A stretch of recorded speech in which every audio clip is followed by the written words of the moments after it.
Welcome to the bird media. నేను మీ పవన్ కృష్ణమూర్తి.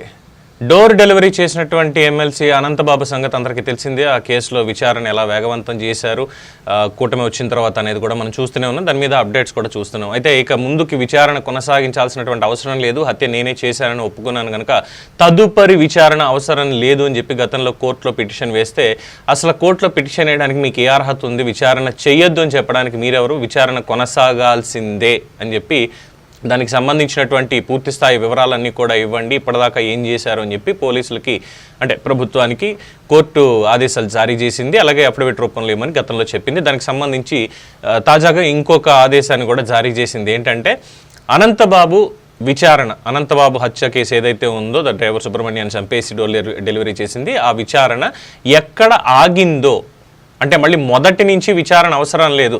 ఏంటి ఫలానా రోజు అప్పు తీసుకున్నాడు, లేదంటే వెళ్ళాడు, కొట్టిన తర్వాత ఇది చేశాడు, అది చేశాడు, ఇవన్నీ అవసరం లేదు. ఇప్పటిదాకా ఏదైతే ఛార్జ్ షీట్లో ఫైల్ చేశారో అక్కడ నుంచి ఎక్కడైతే ఆపారో ఆపిన దగ్గర నుంచి ముందుకు కొనసాగించండి ఇందులో.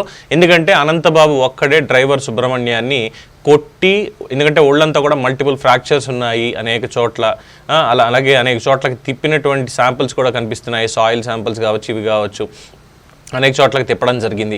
ఎక్కడెక్కడికి తిప్పారు, ఏం చేశారు, ఎంతమంది దీంట్లో పాల్గొన్నారు, ఎవరెవరు ఇందులో పాల్గొన్నారు అన్నటువంటివి కూడా తీయండి. అలాగే సెల్ కాల్ డీటెయిల్స్ తీయండి, సెల్ టవర్ లొకేషన్స్ కానీ ఇవన్నీ కూడా మొత్తం ఎక్కడైతే ఆపారో అక్కడ నుంచి మొదలుపెట్టి పూర్తి స్థాయిలో ఇందులో ఇంకా ఎవరెవరు ఉన్నారు, ఎవరు సహకరించారు, దాదాపుగా ఎంతమంది సుబ్రహ్మణ్యాన్ని కొట్టడంలో పాల్పంచుకున్నారు అనేటువంటి వివరాలన్నీ కూడా పూర్తి స్థాయిలో ఎంక్వైరీ చేయండి అని చెప్పి కోర్టు కీలకమైనటువంటి ఆదేశాలు ఇచ్చింది. అంటే తదుపరి విచారణ అనేటువంటి దాంట్లో, తదుపరి విచారణ అంటే ఎక్కడైతే ఆగిందో ఆగిన దగ్గర నుంచి ముందుకు కొనసాగించండి, ఇందులో ఇంకెంతమంది ఉన్నారో నిగ్గు తేల్చండి అని చెప్పి చెప్పింది.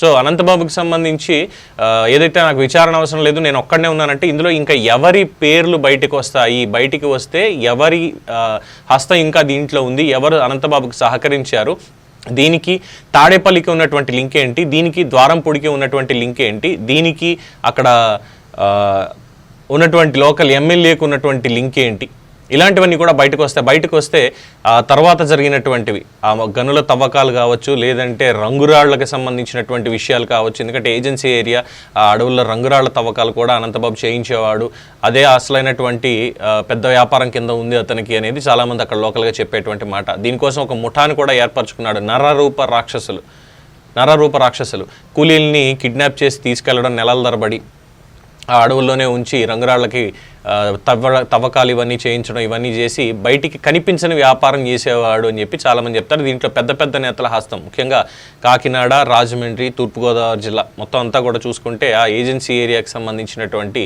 పెద్ద నేతల హస్తం చాలా గట్టిగానే ఉంది. వాళ్ళు ఇదంతా చేశారు. అలాగే వాళ్ళకి సంబంధించినటువంటి పోర్టు లావాదేవీలు కూడా అనంతబాబు భాగస్వామ్యంగా ఉన్నాడు అనేటువంటి వివరాలు చాలామంది చెప్పడం జరుగుతుంది లోకల్గా అక్కడ అడిగినప్పుడు.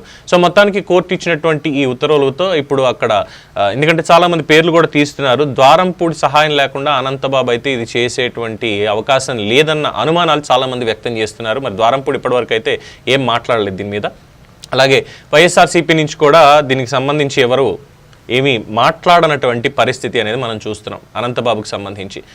సో ఇంత నిస్సిగ్గుగా డ్రైవర్ సుబ్రహ్మణ్యాన్ని చంపేసి డోర్ డెలివరీ చేసిన జగన్మోహన్ రెడ్డి కూడా అనంతబాబుకు సంబంధించి ఒక్క మాట కూడా మాట్లాడలేనటువంటి పరిస్థితి ఏంటి అనేది తెలియాలి.